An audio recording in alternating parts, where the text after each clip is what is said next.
부동산 시장이 침체돼 있는 가운데 서울 중저가 지역 아파트가 더 큰 폭으로 가격 조정을 받고 있습니다. 여기에 지역별 집값 양극화 현상이 뚜렷해지면서 수요자들이 혼란을 겪고 있는데요. 부동산 시장 진단과 함께 내년 전망까지 짚어보도록 하겠습니다. 네, 건국대학교 미래지식원 하정민 겸임 교수가 전화 연결돼 있습니다. 교수님, 올해 4분기 강남과 비강남의 집값 차이를 봤더니 12억 8천만 원이 넘는 것으로 나타났습니다. 부동산 침체기에 사실 집값 양극화는 의례 있는 현상이긴 한데 거래 절벽 상황에서 이렇게 집값 차이가 벌어지는 이유는 어디에 있다고 보시는지요? 지금 집값의 양극화가 굉장히 많이 심각해졌다라고 말씀을 드릴 수가 있겠고요. 일단은 이제 상급지와 중급지, 하급지로 이제 각자 이제 그 가격에 대비해서 부동산을 나누는 경향이 있는데, 현재 지금 양극화 같은 경우에는 상급지에서도 나타나고 있습니다. 물론 비강남권과 강남권의 가격 격차는 현재 수준에서 10억에서 뭐 15억까지도 조금 더 벌어질 가능성이 높아 보이는데, 강남과 강남권에서도 가격에 대한 일부 지역의 격차가 벌어지고 있습니다. 예를 들면은 뭐 강남의 일원동 같은 경우에는 뭐 기존의 고가 대비해서 30% 이상 하락한 물건들도 나오고 있고요. 그래서 점차 양극화와 옥석가리기는 굉장히 심해질 것 같고, 과거에 이제 중위권 아파트들 가격이 10억대 가까이 갔던 지역들, 혹은 신규로 10억 클럽에 들어왔던 타 지역들도 마찬가지인데요. 가격에 대한 이제 하락세라든지, 그리고 이제 거래 절벽으로 이어지다 보니까 지금과 같은 양극화 현상은 좀 불가피해질 것이다라고 말씀드릴 수가 있겠습니다.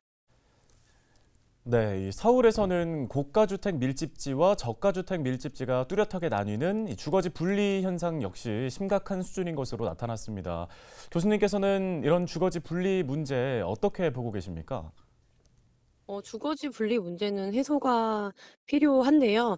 사실은 이제 강남권에서는 조금 더 뚜렷해질 것으로 예상이 됩니다. 왜냐하면은 특히 강남 지역이라든지 그 뭐 사대문 안쪽을 좀 봤을 때요. 도심지 지역 내에는 앞으로는 지금 재건축 시장을 바라볼 수밖에 없게 되거든요. 게다가 공급이 굉장히 많이 부족해지게 되니까 이제 신규 구옥과 신축과의 갭도 많이 벌어질 것 같고요. 그리고 말씀드린 대로 이제 동일 지역 내에서도 어떤 집단 거주지에 대한 그런 뭐 분리라든지 이런 현상이 좀 심화가 되고 있거든요. 그래서 위와 같은 현상은 굳이 강남뿐만 아니라 전국적인 부동산에도 해당된다라고 말씀을 드릴 수가 있겠습니다. 네, 고금리, 집값 하락세로 지금 관망세가 짙습니다. 건설사 위기 등으로 이제 내년부터도 공급도 급감한다고 하는데요. 이런 상황에서 내년 집값 어떻게 전망해 볼 수 있을까요? 네, 일단은 두 가지 측면으로 볼 수가 있는데요. 이제 4월에 이제 뭐 총선이 시작됨과 동시에요. 일부 거품이 있었던 지역들의 가격이 조금 추가 하락될 가능성이 좀 높아 보입니다. 게다가 현재 시점에서 봤을 때 이제 금리 같은 경우에는 내년 상반기 이후에는 내려갈 가능성이 높거든요. 현재 지금 봤을 때 미국의 기준금리랑 이제 국내 금리 정도의 간격을 2% 정도대로 갭을 유지를 하고 있거든요. 따라서 봤을 때 이제 기준금리가 내려갈 가능성은 거의 뭐 확실하다라고 보여지고 있지만요. 이 집값에 대해서는 지금 뭐 지금이 바닥이다라고 말씀드리기는 조금 어려운 부분이 있습니다. 4월 달 이후에 행보를 조금 봐야 될 것 같고, 지금 거래량 대비 물건이 쌓이는 속도가 굉장히 좀 가파르게 나타나고 있기 때문에 이런 부분을 봤을 때에는 관망세 플러스 추가 하락의 가능성이 있다라고 판단이 됩니다.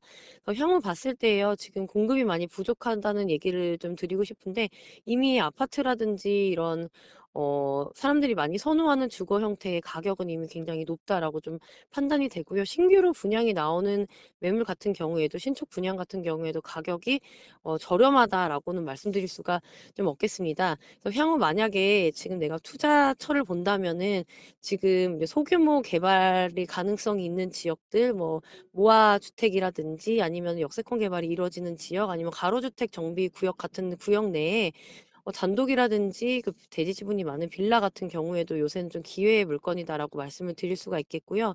무엇보다도 가장 중요한 것은 부동산의 입지 부분입니다. 따라서 이 입지를 잘 따져 보신 다음에 위치가 괜찮다, 그리고 가격대가 봤을 때 2019년에서 거의 근접해 왔다라고 판단이 되시면 매수를 좀 하셔도 괜찮을 것 같습니다. 네, 알겠습니다. 도움 말씀 잘 들었습니다. 건국대학교 미래지식원 하정민 겸임 교수였습니다.